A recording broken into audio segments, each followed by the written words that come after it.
Nice. So hello, everyone. I'm super excited, as you can probably notice in my voice. And I want to welcome you to my very first conference session, so to say. And it's named One Scary Thing a Day. May not keep the doctor away, to be honest, but hopefully the imposter syndrome. And I think in UX, a lot of people will agree with me, imposter syndrome is pretty common. It means that we kind of suffer from chronic self-doubt or feeling like a fraud, even though we have the evidence of success or of our own competence. And unfortunately, that often overpowers any feeling of success. I'm Jess, or in long version, Jessica. I'm currently a UI and UX lead for Europe in FinTech. So I transitioned lately into FinTech, but why I'm talking here is because I literally spent the last decade in the health and fitness industry. But more important for this talk, and it was already a bit mentioned, I'm also a former people pleaser. And this is why I want to invite you today to join me on my personal journey of becoming more of a moral rebel. So I was always rather shy, as it was mentioned, and I am still fairly introvert. But to be honest, and inside, that was also what made me succeed in so many areas in my life. And I think dancing and gymnastics helped me a lot to express myself a little bit more. I started to travel a lot, to meet new cultures. And I also started to challenge myself to master solitude and translate these creative moments that develop from that solitude into photography, into articles, into designs, handcrafts, arts, music, you name it. And all that together pretty much led me to a career in UX. So all the world's a stage. For me as a dancer, my roots, so to say, led me where I am right now. So I started dancing, I did competitions in that area, coached athletes all over the world, so to say. It led me to my studies of sports with a focus on psychology, and I landed in the end as a subject matter expert in a little startup and became a user researcher, later market researcher and a data scientist, and now being a design lead in FinTech. And during that journey, a couple of years ago, I also started my own blog, just because I liked writing and I wanted to try something new. But over time, this pretty much developed into something that has a lot of purpose for me. And I try to help people cope with their emotion. And I'm pretty much on a mission to untaboo emotions and make people less afraid of accepting their emotional set. And of course, this helped me grow as a person and also in my career. But it hasn't always been this way. Of course not. So especially when I was younger, in the earlier stages, I was told a lot of weird things of what is expected of me or what is expected perfect behavior. So like when I was a dancer, I was told, adapt, you need your fans. Just do what they want and just don't care about yourself. When I was a group coach, the management people from the institutions, they told me 1 client complained out of 30, so you have to change your whole concept. Or when I joined my first company, I was told, you're too scientific. I studied science, so of course I was scientific, that's just natural. But I was told, be more pragmatic. And of course I did so. So I never questioned if this was right. I listened more to others than trusting my own instincts and experiences and knowledges and skills. And that pretty much made me crash after a while. So I had to learn that empathy, or the empathy I felt because of my background, is not just a black and white topic, that empathy needs to be applied carefully too. And when diving more into emotion psychology, because of my blog, because I was now going into those topics, I realized that I have to establish better boundaries for myself. So the most important question I could ask myself during that time was basically to say, no, stop. Why shall I do that? What's the intention? And by doing so, I ended up with defining my values. And this also happened because of a lot of private throwbacks. But the message is, I defined my values as you would do it in a brand project in a company, if you define the company or the brand value. So I applied the same methods I was used to use when I have done my job. And from those values, I used a concept I was learning in my studies in sports. And these are so-called if-then action plans. So I used those values and created them into distinct behavior rules for myself. So if X happens, if a certain situation happens, then I will do Y, like a certain other behavior. If it rains outside, I will go for running anyway, because I believe, I don't know, health and sports is something important. This could be one of those rules. The thing is, if you have those rules learned by heart and a sudden situation comes over you, you are prepared. And this preparedness gives you a lot more confidence than just letting that situation happen to you. And with all this together, this helped me to define what I really love, and in consequence, also to do what I really love. And finally, doing what you love creates good user experiences. And from a psychological perspective, this is also really logical and simple. It's because we as human beings, we project, or what we call in psychology, projection. And this means that we kind of attribute our own individual positive but also negative impulses to other people or groups. And it's often understood as a defense mechanism, and it can also cause the avoidance of responsibility, also breed justice, up to conspiracy theories. So while doing what you love can lead to good UX because you project that empathy and that passion onto a project, it can also hit us in the face when being in the wrong environment. And that's especially true when working in UX in major cultures or when dealing with so-called dark personalities. So, with that being said, welcome to the dark side of today, and I'm very excited about that. But to get into that topic, before talking about the dark side, we also have to talk about empathy. And probably everyone knows what that is. Empathy is very crucial for functioning societies. It's when we try to see someone else's perspective instead of just our own, if we walk some miles in other shoes, so to say. And as UX people, we are natural empaths. We are expected to talk to people. We try to meet their needs. We translate emotions into fantastic designs and visuals and services. And without empathy, I think you would agree, we would probably suck at our jobs. However, when you're always the understanding part, the listening part, there's also a danger of people pleasing. And we should not confuse that with empathy, or we should aim for problem solving instead. And this means people pleasing, being a chronic yes sayer, having a need to be needed, feeling responsible for other people's feelings, and kind of acting as a superhero who saves the world without thinking about yourself.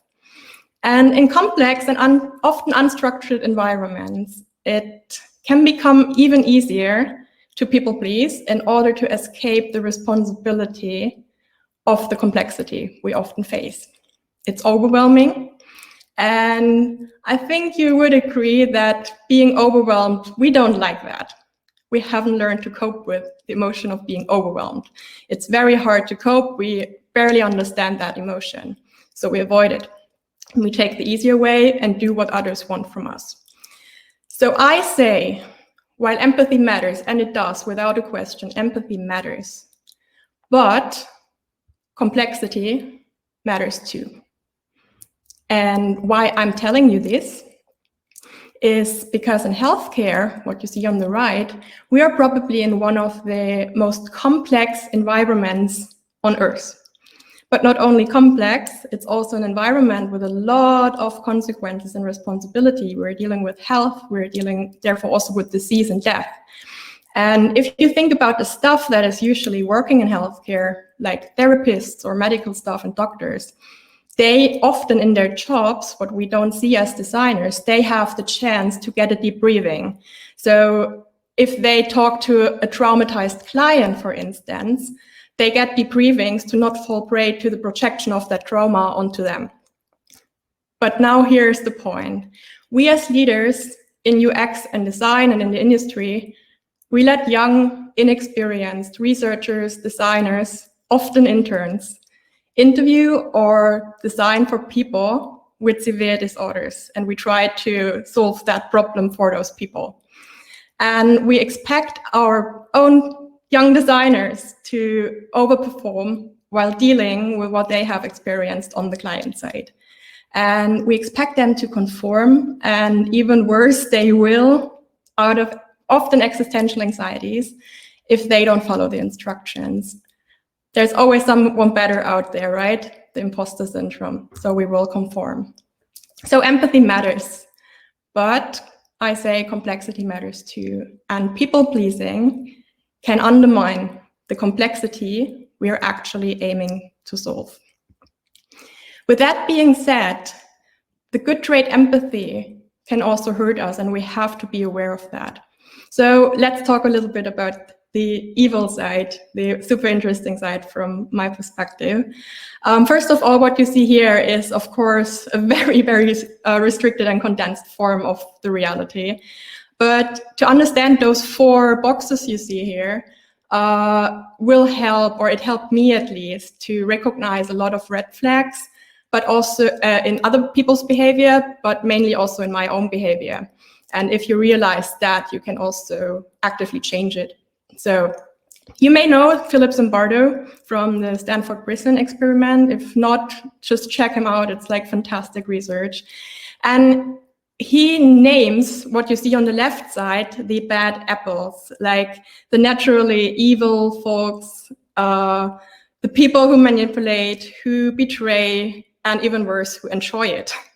And those people are often like diagnosed high in the traits of narcissism, manipulation, psychopathy, and lately also sadism. This is what we call the dark triad or the dark tetrad now. And those people strive usually for their own personal advantage, for superiority, and they tend to abuse power. So the good news is those bad apples are believed to only represent 1% of the population. Which is still a lot of people, so to say. But what they do is they like to manipulate. And there's a lot of manipulation strategies out there, but the most famous at the moment, or most discussed also in the media, is the so-called gaslighting.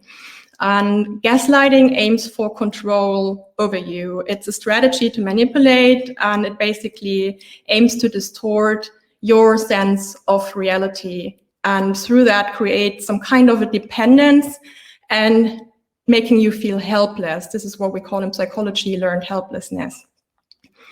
And there's actually a really nice experiment, and very famous experiment, maybe you have heard of this, the experiment of Ash, where it was literally tested that people conform to wrong answers, even though they know the right answer, just because the group before them says the wrong answer with intention. And the group in this experiment was, of course, actors. So check this out. This is like super interesting, and we can all fall prey to those social phenomena. And why I'm telling you this is because we believe, and this is very natural, that it is far away from us. It would never happen to us. We are educated. We are smart. It doesn't happen to us. But in fact, it happens every day to everyone. So this might be, especially in healthcare, a doctor who is not taking your symptoms serious, even though you experience them. It might be a colleague blackmailing you to apply the wrong method or to avoid signs. And if the project fails, they even blame you. It might be even a government who is denying scientific evidence and knowledge until you believe it. And we see that in a lot of countries happening right now during the pandemic. So now this left side, as said, it's believed that it's only 1%, but the dangerous part you see on the right side. It's the majority of people who enables this behavior, the evil behavior, through inaction and silence. And this is what we call the bystander effect, so diffusion of responsibility. And this literally means that the more people are present, the less likely we are to take over responsibility for a certain situation. Or like you see in the picture, if somebody faints on the street, would you help? Or would you wait until someone else does, who at the same time waits for another person to act? Easily said, inaction breeds inaction. And it's often caused by our emotion. We want to avoid feeling embarrassed, or we fear being judged externally. And we haven't learned to cope with that emotion, which brings us back to people pleasing. So if we expect that others won't help and we want to please them and not dare to stand out from the crowd or feel embarrassed, we enable evil behavior. However, in healthcare, we came so far. We have so good technology and developments lately, and now even kickstarted with the pandemic. So what if we make challenges out of these things? What if we can transform that into design challenges and formulate it like how might we overcome this gaslighting in healthcare through technology? How might we help people getting out of the victim role? Or how might we give victims more credibility?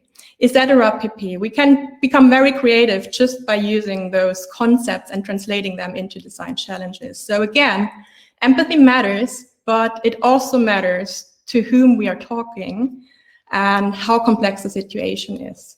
Which brings me to the job to be done in healthcare, or what I believe is the job to be done in healthcare. And that's complexity, I feel.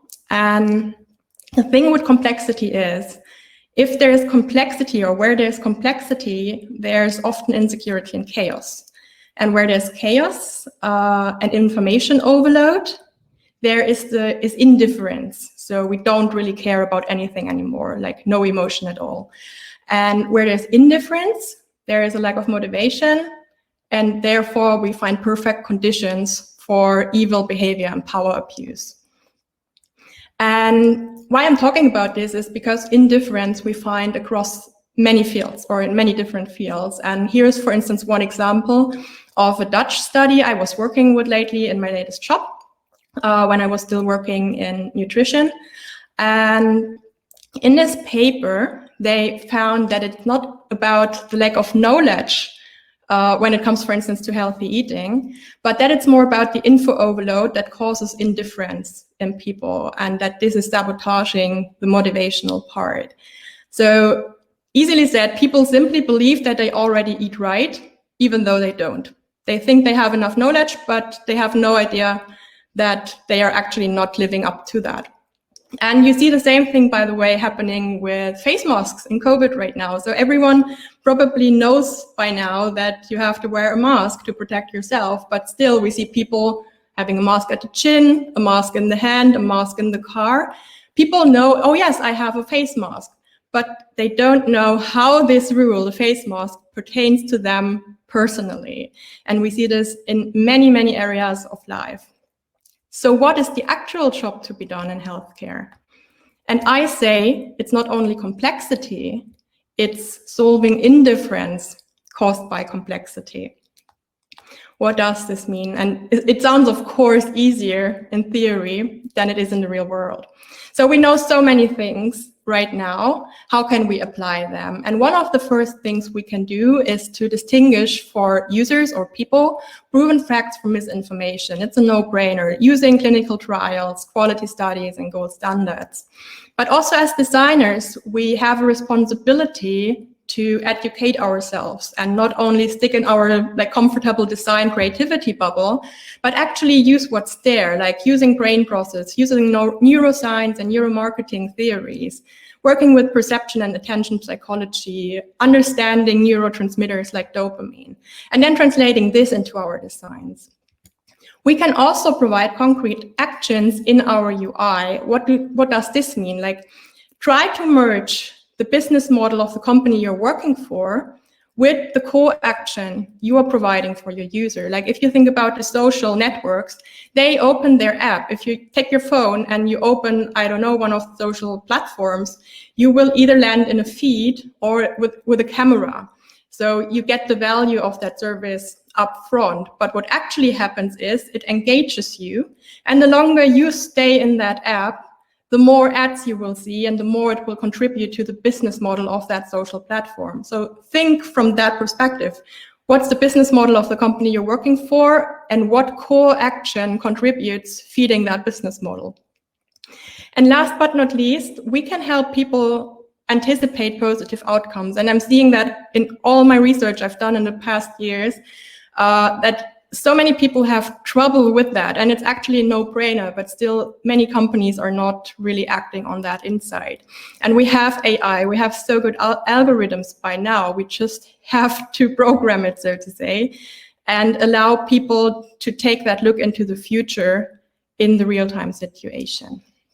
So, as said, easier in theory than in reality, because what we actually need for that is emotional stability.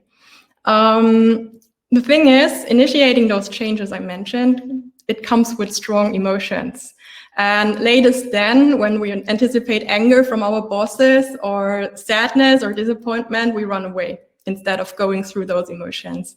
And for that reason, I started my own little baby project last year, or in 2020 in January. And this is my one scary thing a day challenge on my blog, Tunes. And since January, basically, it was a New Year's resolution. I do one thing a day that actually scares me. It's not like bungee jumping or something. It's more like the small daily life challenges. Every time I feel some kind of uncomfortable, like going alone to a restaurant, for instance, if I notice this feeling, I challenge myself to do it instead of running away. And I did that every day by now. And I started to report that also on my Instagram, for instance. And by doing that, I basically practiced uncomfortable emotions. Like, let's say a dancer who's in the studio at the bar and doing the exercises every day. And this also helped me to go through the pandemic with more confidence than probably other people. And not only that, but this year, while many people complained and actually suffered and didn't really know how to cope with that situation we're now facing, I managed to switch jobs, to switch countries, even switch the industry. And I was also helping my friends along the way to do the same. I found my political voice now, which is really hard for me as a naturally shy person. I learned new skills, and I have to say that I have I had no mental trouble or fear of missing out now during the pandemic. And so I can say, or what I want to give you on the way is that one scary thing a day can really keep the imposter syndrome away, or like this uncomfortable feeling we often have, or this fear of missing out if we're not measuring up to other people. And I want to lower the barrier for you to act, and also to show you that everyone, no matter how skilled we seem, everyone is dealing with something. And I want to empower you and make you aware of enabling behavior that may be toxic. So what does that mean? So let's talk a bit about enabling versus empowering. So in healthcare, we often talk about behavior change. And if we do so, we have to understand the difference between those concepts. And also as a service or as services, we need to take a stance here, because in fact, what our users are looking for, or what they are hiring a service for, is to make them overcome a difficult situation. And for that matter, we need to empower instead of enable toxic behavior. So when we enable, we basically help deny a problem by taking over someone's life task. So of course we shall help, that's hopefully clear, but we need to look into when exactly do we help, and do we actually enable behavior that is not good for that person. So I'm talking about tasks that the person could actually or theoretically do, but we want to be their superhero and feel like the good person and so we enable their escape of responsibility. And this, of course, is in relation to our own behavior patterns. So the more we tend to say yes and avoid the no's in our lives, the less boundaries we have, the less we will also help someone overcoming a problem or a health problem or solving their health problem. And the thing is here, it leads to some kind of codependency, and that codependency is for that person we intend to help, often the initial cause of the disease. And then you're ending up in some kind of an evil loop. What we should do instead is to empower people. And this literally means to help someone overcome self-sabotaging behaviors. And this means that we have to give candid and proper status feedback, provide action alternatives, and start using a proper communication strategy. And this also means no sugarcoating as a primary UX or UX writing strategy. This would obviously lead to growth and independence. However, the problem in reality or in the companies often is that we optimize for conversion rates, we optimize for early retention, etc. And with that, we are not daring to accept potential financial losses caused by honesty. We are afraid of rejecting our users and therefore losing money, so to say. And especially as inexperienced designers and researchers, it's really, really exhausting to convince teams of the long-term advantages of those healthy strategies, these empowering strategies. And remember, people are bad at anticipating positive outcomes. It's also true in that scenario. So what we do instead when it comes to business, may it be out of fear, may it be out of pressure or an inability to say no, you name it, we start to enable, we take the easy way out.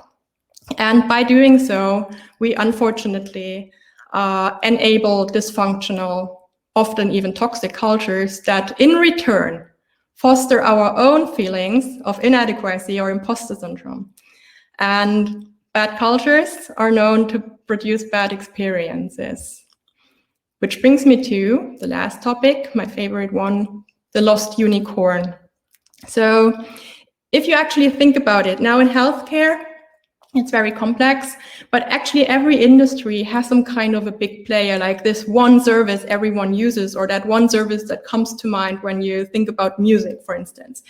And in healthcare, we don't really have that. So we have 1,000 of companies, but not that one and only service that everyone uses or thinks of when you think about healthcare. And this has, of course, a lot of root causes, but today I want to show you what you can very, very easily and quickly do to drive the change.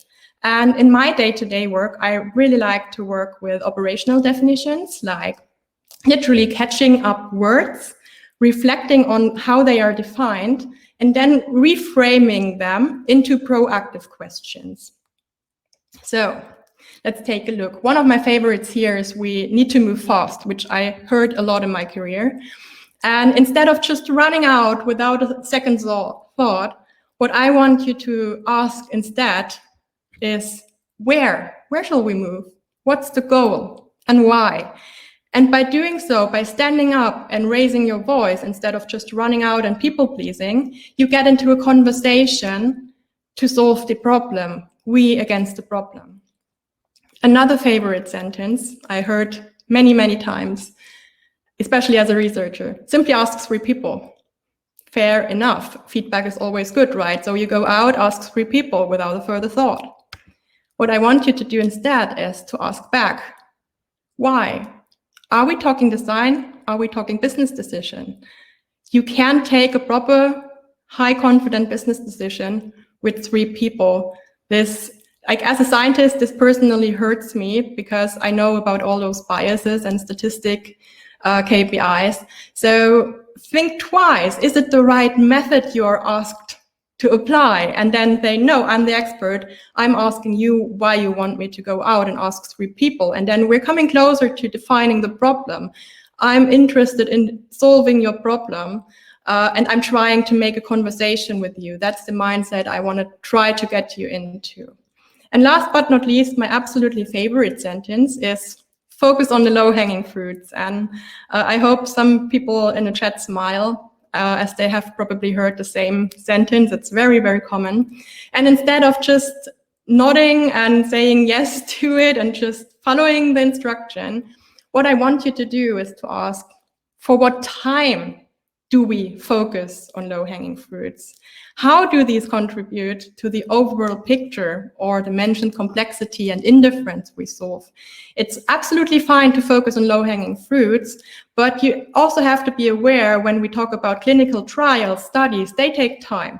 And usually what companies do is to say, like, this takes too long, science is too slow. And then you give up. Instead, you say, okay, we can focus on low-hanging fruits, but at the same time, I want to have, I don't know, a student project, a bachelor thesis. So in the time we're focusing on the low-hanging fruits, we don't lose the time working on the high-quality stuff. So all together, I hope I can encourage you to shift your and also your peers' mindset from we against each other, like the imposter mindset, versus or towards a we against the problem. How can we team up to solve something? And to do so, and that's the harder part, is we have to stop people pleasing. We have to speak up. We have to stop social silencing and reinventing the wheel, and instead start define the problem, use operational definitions. We have to challenge ourselves to speak up and go through the uncomfortable emotions. And we have to start using what is there. You don't need a user research project or an interview for finding out how people eat healthy. There are generations of scientists who have studied that issue. There is no junior designer who can just go out and find that out by 3 interviews. That's simply not realistic. So use what's there. And with that being said, UX, and this is hopefully controversial, is interdisciplinary science. The same methods are applied, but UX sounds fancier. And especially in design, it enables us to actually escape our also, in healthcare, scientific responsibility. And with that, I say thank you. I hope you learned something, and yeah, hopefully, I see some people of you on my platform, so feel free to contact me and yeah, reach out. Thank you.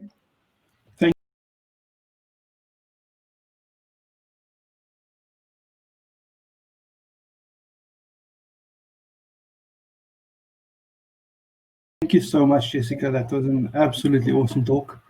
I can see there's been some comments as well. We've got 2 questions. Mm-hmm. So the first question is, I really like this idea. And this is from Lindsay.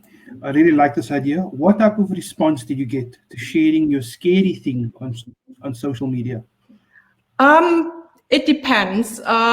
There's 2 interesting things. The first is a lot of people react quite positive to it. They are like, oh my God, I really need to do that too. But the most people, they write me on the private messaging. Like, I don't get a lot of comments. I get a lot of like saved articles. I see this in my KPIs. People don't really dare to make that public. And that's exactly what I'm trying to solve with that initiative. So I would say it's positive, but I really notice a clear that people hesitate to like admit those things. Okay. Thank you for that. The next question is from Kate.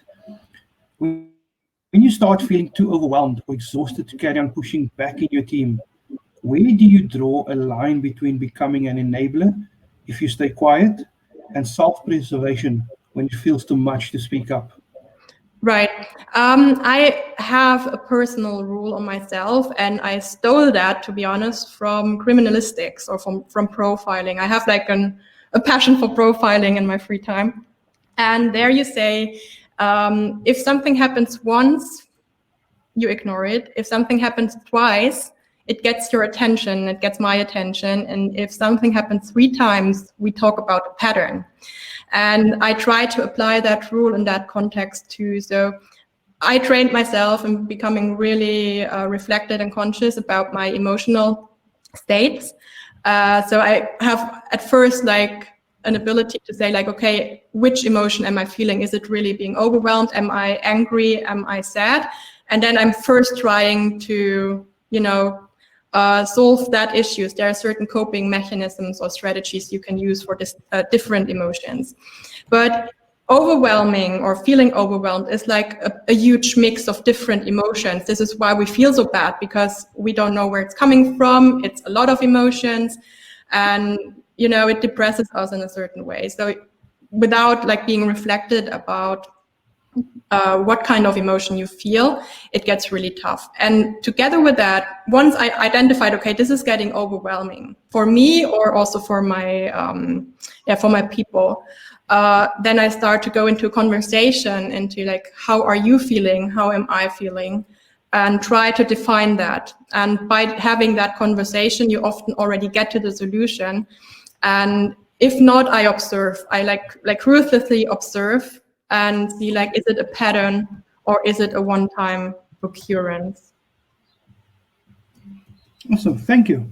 We don't have any more questions. However, guys, if you do feel that you want to ask Jessica a question or want to connect with her, it is June's UX or June's blog on Insta as well as a site. Thank you so much again, Jessica. Absolutely. Thank you. It was a pleasure.